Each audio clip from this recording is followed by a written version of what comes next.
Hey, what's going on? Liron here. Today I have a very interesting process for you. The boat obsession continues, but I want to talk about how to not get hypnotized by the reference photo and what it means, and pretty much talk at large about the painting process the way I see it. So I have another boat. If you'll excuse this once again, we're gonna start with the drawing stage. I did cut out most of it, so don't worry. We're not gonna go for too long here with that. I'm just finding the relations, finding where a corner of the boat is, doing a mark, finding where the other side is, connecting them with a line. It's pretty much basic stuff, though it may be a little challenging if you're new to this, which is perfectly fine. Now, one of the things that I try doing here in this process is almost, whenever you see something, for example, other people's other people's artworks, anything at all will influence your taste, your approach to painting, all of that. And to some extent, that is limitation. If I were to throw a bunch of art materials at you and just told you to go at it, especially for children, they'll just, get started, they'll enjoy themselves. But the more you grow older, the more you're exposed to different styles, the more your almost angle of view narrows down. That's how you paint. This is how you do this. This is how you do that. No one's immune to this. I'm going through this to this day.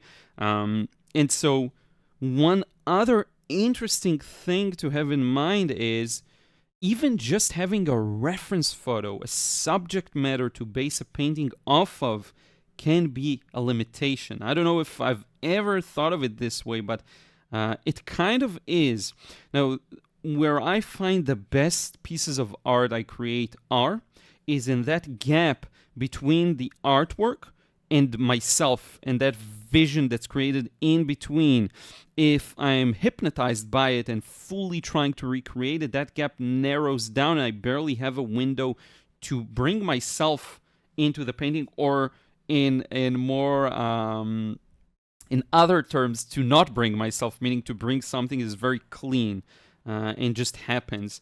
And I think with this painting, a part of me was successful in doing that because I made it a little high key. I'm going to talk about high key in a second. I made a few changes to the colors. Now, one more thing we're going to look at in this process is how to get the most out of the first wash. And you'll really see this happen in front of your eyes. To really make the most out of it. Doesn't mean that's how you paint it, but it does mean if you see everything, or if you see as much as is possible to see. And when I say see, I don't mean the simple act of observing the reference. I mean that entire communion between what you see there and what's actually there, the way you envision it, the vision itself. If you're able to see a lot of it, you'll be able to make the most out of it. Now, I did want to show you some mixing, because look at how the blue overpowers the dirt on my palette. People are always concerned about the dirty palette. There you go. Now we're back to real time. I just did a quick time lapse. And we're starting with the sky wash. Now, I do want to talk a bit about high key. So a common theme among my earlier work was whenever I saw a dark color, I really committed to a dark color, and I would end up with a painting that has a lot of lights and a lot of just black. Boring, almost black colors that were very flat. And the process I went through is figuring out where I'm doing that and reducing it. Now, in this painting, I took it to another extreme that I don't often go to, where I pretty much was able to preserve the brightness of colors to some extent. Some required corrections, you will see in a few seconds, but I lightened everything up, and that's what I mean when I say a higher key painting, because I've been asked about this recently. Higher key means the overall values of the painting are lighter, but the relation between the value of the dark, the mid value, and the light is the same. So let's say this is your darkest dark, this is your lightest light. We shift them together. So the relation between them, the gap between them stays the same, but it's overall darker or lighter. Okay? So that's a high key. Now, when you look at this first wash, right? I started with the sky. I'm going with a very free approach when it comes to placing the paint here. I'm not limiting myself almost at all. you can see the blue goes from the sky directly onto the boat because the boat is blue as well, and I can afford to just go through it. One more thing I'm doing is I'm starting fairly wet. Look at the palette. You'll notice how much the paint moves there. And I'm constantly adding water and more into it because that's what allows me more time to get more done in the first wash. So if I want to darken things, I can always darken them. But if I start with too dark a paint, the flow is going to be a little less. And that may cause problems. Now I'm going to mix a bit of green here because I want to start establishing that green under the rocks. Now you'll notice I just touch the edge of the reddish brown and I'm continuing on. I'm going to finish this green part and under the boat, I'm going to switch to blue and I'm just going to be very gentle about it. That's how I like to sometimes make the most out of washes. I just lay down one paint next to another and that's it. They will flow a bit, right? If you have an angle, my table's at about a 10 degree, 5 degree angle. Here, they will flow together, which is good. It's kind of what I'm looking for in the first wash, but they'll maintain their independence to some extent. So that's something, if you're using good paper, there isn't too much to worry about if you lay colors next to one another. And then off to the boat. It has kind of a neutral gray shadow to it that will read really well because the gray is now in the context of the green and the blue. So everything makes sense. We also have the highlights above. If anything, I would have made the green a little cleaner and lighter, but that's fine. A little more saturated and cleaner. And now we're off to the land. Now this is where I've gone a little too dark, actually. Surprisingly enough, it happened there. Look at how it touches the water. I don't care. It touches the wash of the water, closes the gap there for the most part. That's fine. That mixing is okay. It's very natural, actually. You will see this in beaches and shores. The yellow, because it's water, it's actual water. It blends kind of together. Now, again, I'm going with a very free and kind of loose approach there. I'm putting in yellows, putting in reds, just to create some interest in the ground. Because it's so close to us, it's going to contrast very nicely with the blue on the boat or in the sky. It doesn't matter, in the water. But I did push it to be a little too dark, and you'll see me later on lightening it up. Now, as for the shadow on the actual boat, it is quite dark, so we're going with a dark value. This looks out of place. Trust me, it's okay, and it's probably going to be darker later on. But look at how it bleeds into the sand. Don't mind that whatsoever. We're going to move on to the blue. Now, this is a very unorthodox way of doing things, right? We went almost around it. We went around the boat into the sand and back up. So what will happen is, look at what happens as soon as that blue reaches the red. The red is starting to dry because it's on the paper. The blue is still wet, so you're going to get this kind of an awkward transition between them, but still it will look good because everything is still kind of wet in the grand scheme of things. We're still, even that red, we're not talking about very dry paint that barely moves, and I'm going over it just to kind of help it move a bit. But you see, this is me really trying to make the most out of that first wash. There aren't too many gaps there. I don't stop and leave a gap between different colors and different values. I just let it all flow together. There isn't this way or that way. It's whatever you prefer for a specific case, for a specific reference photo. It is very fluid, just like the medium itself. There are absolutely zero rules here. The more self-imposed rules you kind of make up of your own, the more limited you are. It's fine if you want to do something. It's actually whatever you want to do, just you do it. If you make it a principle or a rule to follow or something you decide in advance, what I find, it tends to not serve me. It's just a limitation. Principles, rules, all of that doesn't work for me at all anymore. So I let go of all of that, pretty much, or at least that's what I aspire to. I'm not always successful in letting go of that. The one thing is, if we don't have rules, if we don't have guidelines, principles, even techniques, because look at how I'm disregarding techniques here as well. If we don't have all of that, what are we left with?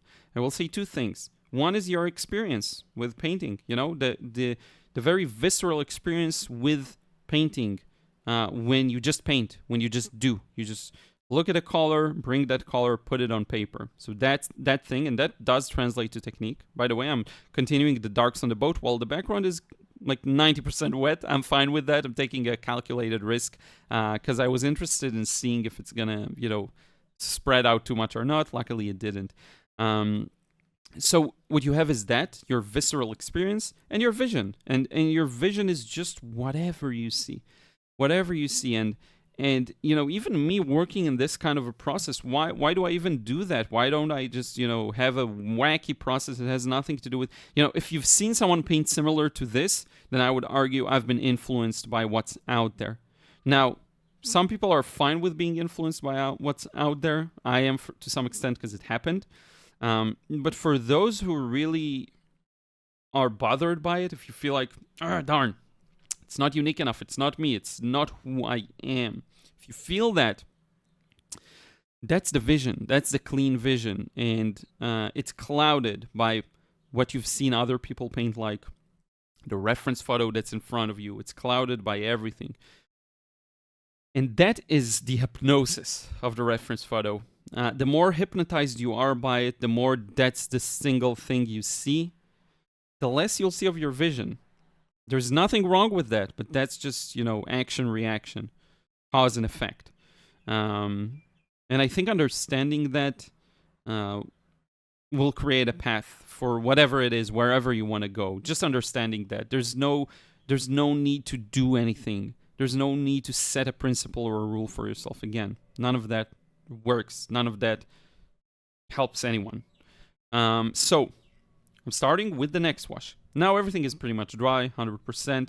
Look at the colors. They're very vibrant, juicy. I love that. And now look at what I'm doing here. So this is a great example, I think, of me following my vision, no preconceived notions. That's something I don't see too many people do. Sometimes I like, if I see the rust in some spots, I'll just place the rust and I'll just fill in the gaps with blue. This is something I've not learned from anyone. I haven't seen anyone do it.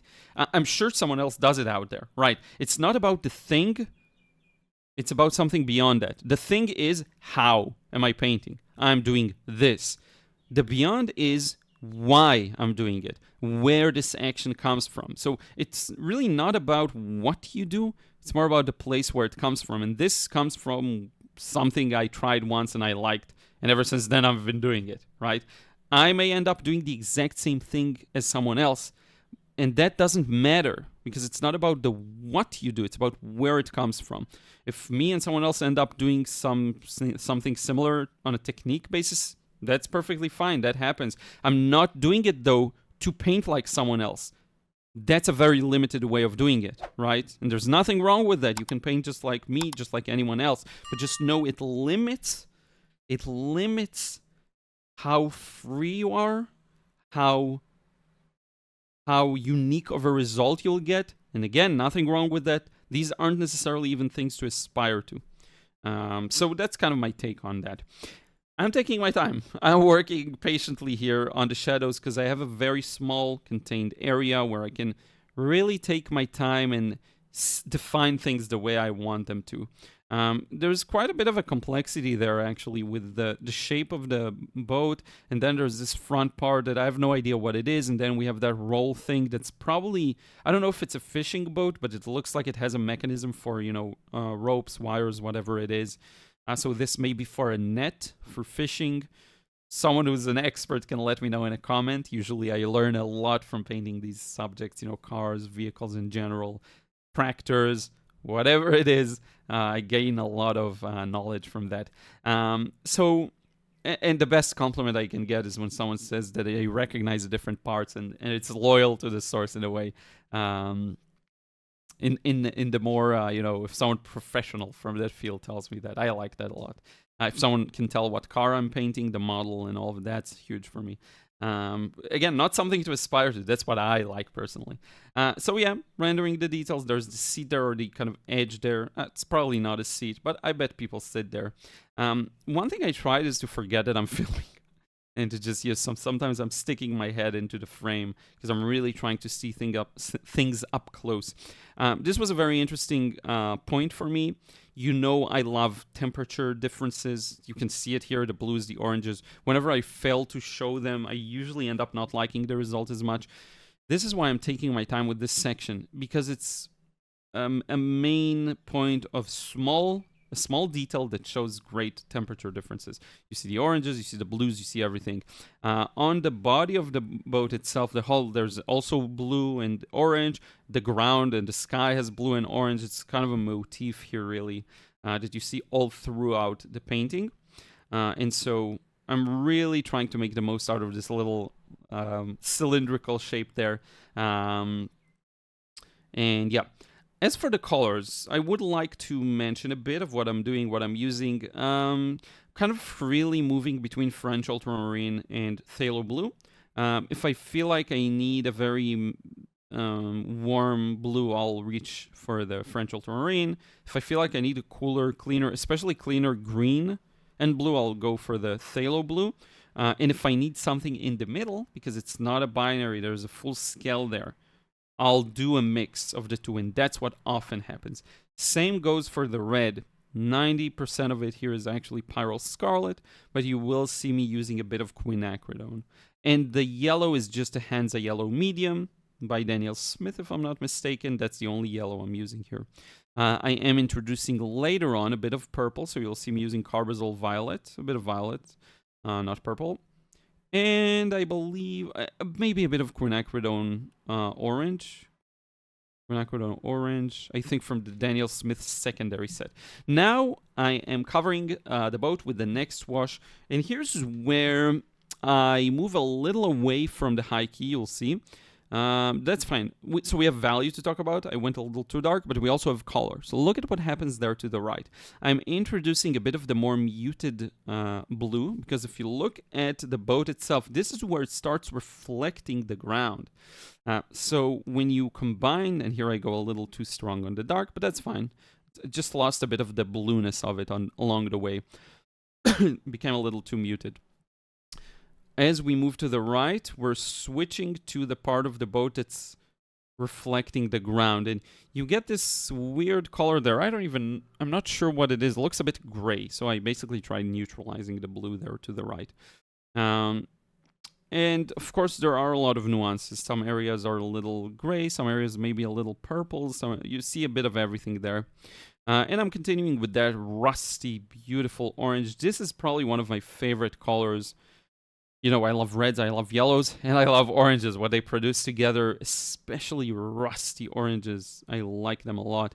And I'm pouring in a bit of my yellow onto that, and look at how it creates that lighter parts of the rust. That's something I wasn't sure it's going to produce that effect, and it did. I gave it a try. Very often I'll just give something a try and see what happens. So as we darken the boat, things will start falling into context. Of course, there are quite a lot of details yet to add on it. I would say we're 50% into the process. And I'm aspiring to connect the boat to its shadow. Again, not a rule to follow. I just find that I love the way it looks, the way the watercolor flows together. Makes a lot of sense to me. I also really like that gap that people tend to lose in the process. You see the light gap showing the ground in between. Now, if you are starting to observe the contrast between the boat and shadow and the ground, you'll start noticing something interesting. Some of it is not light enough, especially that small gap in between. The first wash, as I mentioned, was a little too dark. So you'll see me later on playing around with opaque paint to lighten it up. We'll talk about that when the moment comes. But for now, just know that I'm very aware that the contrast there is not good enough.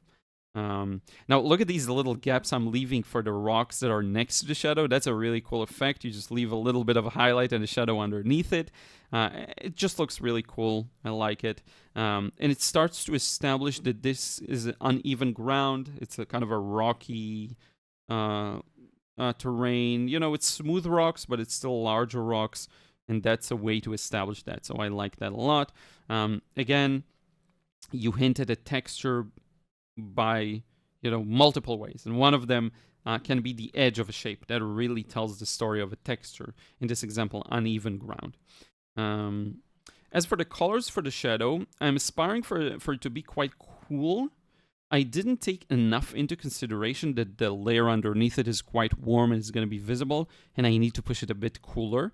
So that's something I'll probably do later on. if you compare the two, my colors aren't that far off. We're still in the range of the same violet blue. Mine might be a little too violet, a little too less blue.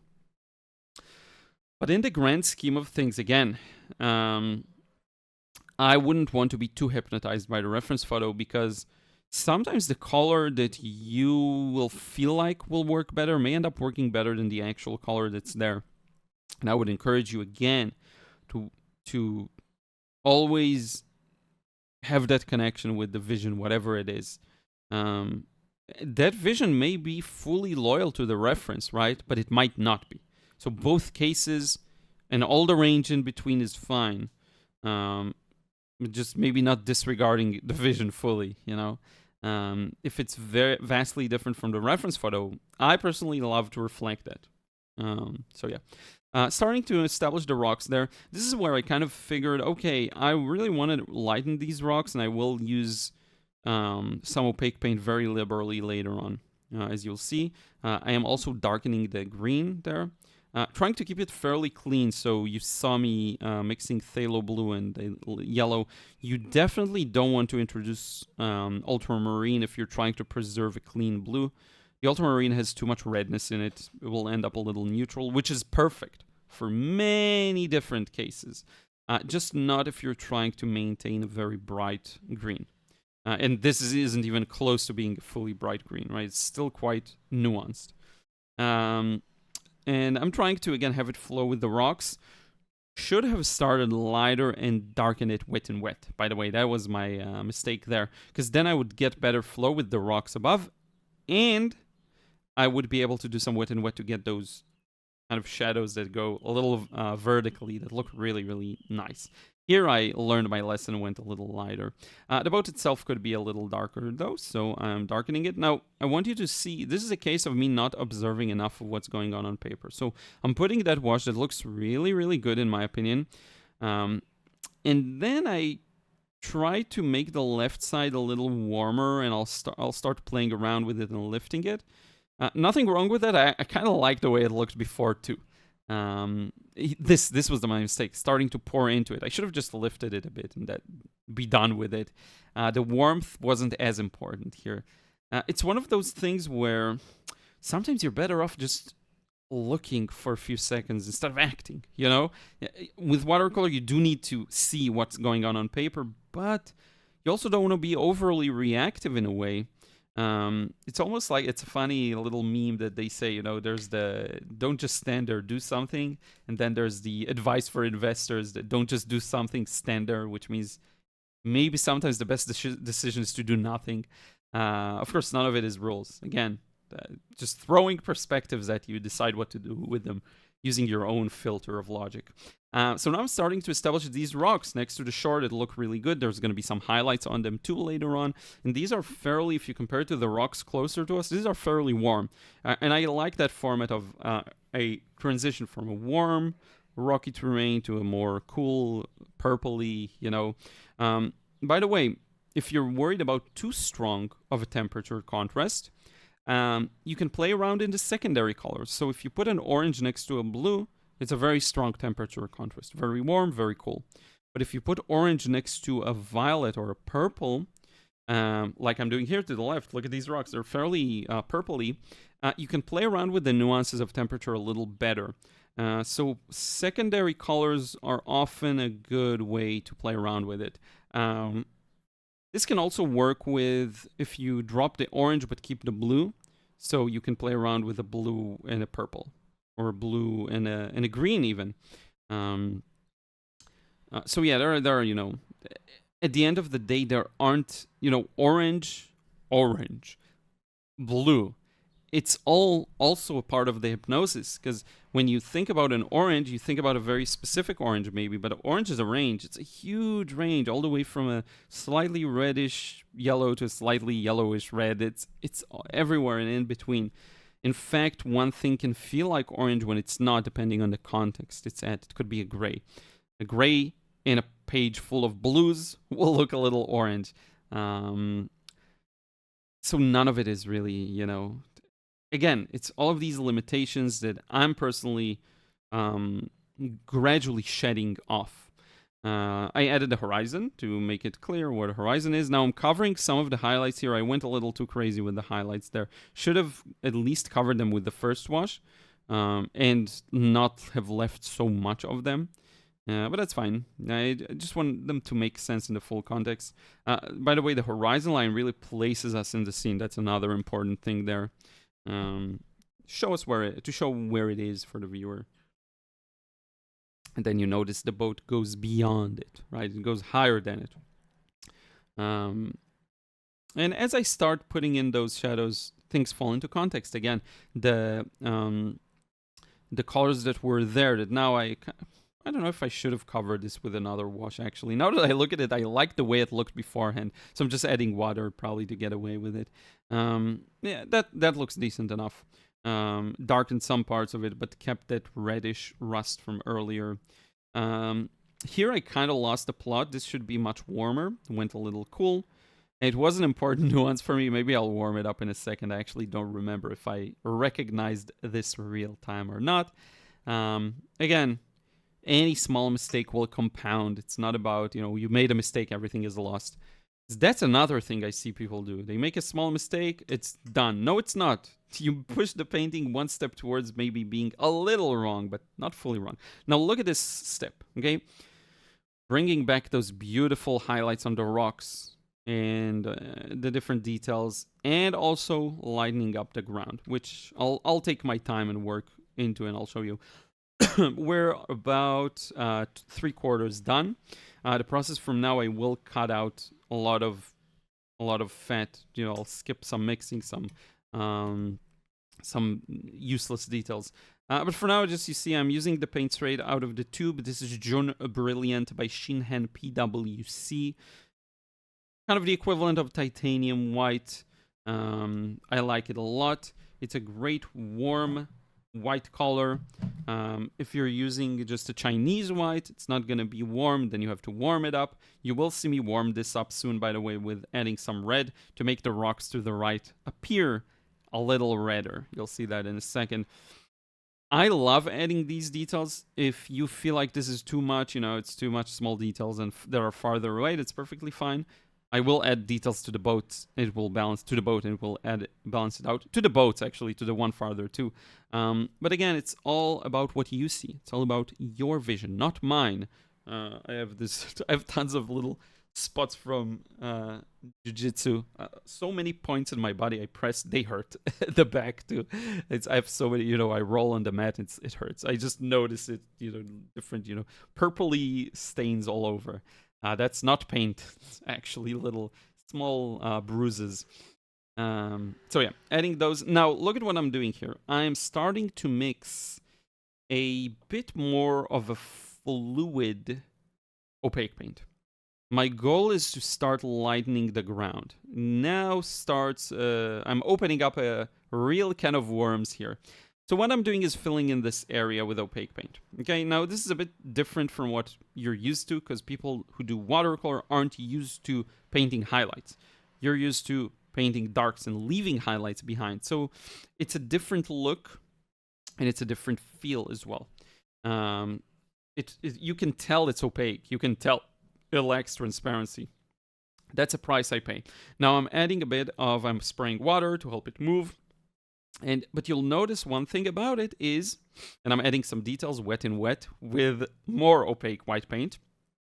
One thing you'll notice about it is it does lighten up the ground. It does put it in a more accurate context, because I really needed to bring back that contrast with the back. Now it starts to dry, so I'll go over it again. The cool thing about watercolor, it will always dry the opposite. So dark paint will dry lighter, while light opaque paint will dry darker. The more opaque it is, the more, the way it looks when you first place it, as soon as the water melts away, it's going to look a little darker, actually. So it's going to work the other way around. So you want to be aware of that. Sometimes you place a paint that looks too light as an opaque paint, it will probably dry a little darker. It's a bit of a mind twist there. I'm bringing back some. At this point, I'm like, okay, I'm gonna bring back every highlight that I see, that I missed, that I painted over, and I'm just bringing them back. Putting the letters on the boat. That's probably Greek, though I'm not sure. Could it be some other languages actually there? As you're watching this, I'm on vacation in Greece, probably, just so you know. Ended up not going to the Saloniki, but a different spot. So just letting you know, because we did discuss this during a live stream. And I'm just looking. I'm looking around. I'm trying to figure out, oh, okay, where's this? Is this a highlight? Is that a highlight? It's very hard for me to overdo this stage, honestly. I feel really comfortable doing more and more and more opaque paint. That's just me, maybe. A lot of people are too scared of that. I find that details don't overwork a painting. What overworks it is mixing and graying out and putting more glazes that are grayer and grayer on top of each other. And I don't really have that issue. Now look at what I'm doing here. I'm going to remove the tape and hold it at an angle because I want the paint to flow sideways. So it's going to flow down like this. This is a trick I often use. I'll rotate the page freely, or the board that it's taped on, to control the direction. Now I figured I need a little bit more lightness there. I'm using it with water quite freely to manipulate how dark or how light it is. It will make sense once it's all dry. You will see in a few seconds. And it will look good. Now I'm just darkening that little boat because if you look at it, it's darker than the water. And I wanted to really achieve that look. These are small nuances now. It's just small details that I'm going to add. There's the rope. I'm going to dab it a bit more to make it a little lighter. Just disappear, be gone. Bit of that dark blue just to get that bit of detail up top there. I'm going to add a bit more shadow to the rocks here. Again, you can paint with a wet wash over a dry wash. Just have to be a little mindful and not let it stay there for too long and start lifting the paint. What happens after the first wash is the paint that had the fibers were very organized, then it gets all messy after the first wash, and it dries that way. So the absorbency works a little differently, if that's even a word, absorbency. So we want to be mindful of that, and probably after a while, if it stays really wet, I'll start using a hairdryer there. I did want to show the nuance of the rocks, so some rocks are a little, darker there. It was important for me to show. We're going to bring back this dark shape. We're going to bring back, we're going to paint the rope on the left in a second just to show that there is a darkness under the highlight, because right now it's just a highlight. And I want to justify that. The sky is very light, more light than the reference photo. That's perfectly fine. That's a decision, again, making things a little lighter. I'm going to add some of these ripples, the waves. I think these look excellent. And they almost make us... they pull our focus to the center that's lighter, which is something I really, really like. You darken the sides like a vignette. It pulls your attention towards the center. Very common visual means. Also gonna kill some of the highlights here. I don't need as much of them. Gonna add some white highlights with the white gel pen. As long as you just paint what you see, you're good. You're not gonna overwork it. Don't worry about it too much. It's fine. If you see it, look at these. These are beautiful. If you see a detail you missed, just add it in. It will look good. I'm gonna add the engine for that boat behind there because there's no engine. I forgot to paint it earlier. I'm going to add some darkness to that over this, because I know it's going to dry a little lighter. I need it to be stronger there. And blue, it's quite blue. This detail, it's dark blue. Let's see what I don't even remember because this is really... Oh, yeah, I'm going to splash some water. I'm going to use my sprayer to spread out the water. And I'm going to use some, my hand to protect and some paper to dab out the drops. Don't worry about these small drops. No one's going to notice. And I'm going to continue with pre-wetting and splashing into it once again. To splash, you need really wet paint. Otherwise, it's not going to leave your brush. So you'll use more water than paint to do that, probably. Just be aware. I'm going to add some redness to the tip of the boat, the rust. I don't know, I like it, and I wanted to make it a little stronger compared to that muted blue above it. I find it's a nice dynamic to work with. One muted color and then a complementary color that's a little more vibrant. Gonna close that little gap there. It was a bit too white. And that is pretty much the end of the process. I'm gonna sign this. End result here is the scan. You're gonna see in a second. I think this one looks really, really good. It's a simple one, quite rough. quite messy, but it tells the story really, really well. You can see the comparison between the two. I really changed quite a bit, and I fully prefer my version, which I don't always say. I think my version tells a more interesting story there, for sure. People often tell me, I like the painting more than the reality, and I don't always hold that opinion towards my own art, but this is a clear case where I do, so I'm very proud of that. Hope you gained something out of it. Just to conclude a bit of what we talked about, painting hierarchy to preserve the interest in the colors, making them more visible. I have some notes here. That's one. Not to be too hypnotized by the reference photo, it's that magical gap where you express yourself and your own vision. I do want to conclude this with a question. I will ask you, what's a recent painting insight you've had? Not necessarily from this video even, something that clicked for you maybe in recent weeks, months, that you're now doing maybe a little differently or something like that. Let me know in a comment down below. If you can, if you still aren't subscribed, I do appreciate if you subscribe to the channel, leave a like also on the video, it helps it reach more people. I do want to thank everyone who supports me over on Patreon, really, really do appreciate that. And anyone who got my courses or books on Amazon, if you want to learn how to draw mainly, I am going to drop an announcement. I am actually working maybe on a book related to painting. It's a long into the future, but maybe there's something in the making, not just watercolor. So that's that. But do check out the books on Amazon. I think it's a great gift, by the way. If you know someone who likes to draw, there's the how to sketch books, really great. How to shade, how to sketch people. I have a bunch of topics, links in the channel, in the description box. And I will talk to you again real soon. Until next time, take care.